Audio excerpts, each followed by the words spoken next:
বাবা শাহজালাল রহমতুল্লাহ আলাইহির মাজার জিয়ারতে আমরা আসলাম।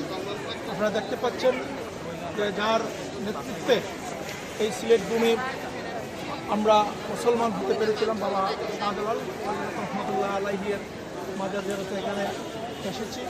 অসংখ্য ভক্তবৃন্দ, আশেকে রাসূল হযরত বাবা শাহজালাল রহমতুল্লাহ আলাইহির মাজার জিয়ারতে এসেছেন। আল্লাহ পাক কাছে শুকরিয়া আদায় করছি আল্লাহ পাক যে আজকের এই চমৎকার এই দিনে বাবা হযরত শাহজালাল রহমতুল্লাহ আলাইহির মাজার জিয়ারত করার সুযোগ হয়েছে। আপনারা দেখতে পাচ্ছেন বাম দিকে অসংখ্য কবুতর রয়েছে, দেখতে পাচ্ছেন হযরত শাহজালাল রহমতুল্লাহ আলাইহির বাবা হযরত শাহজালাল রহমতুল্লাহ আলাইহির মাজারে দেখতে পাচ্ছেন অসংখ্য কবুতর,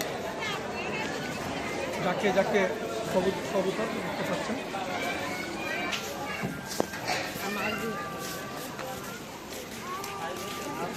আপনাদেরকে দেখাচ্ছি যে মাছ, আলহামদুলিল্লাহ বিভিন্ন প্রজাতির গজার মাছ দেখতে পাচ্ছেন।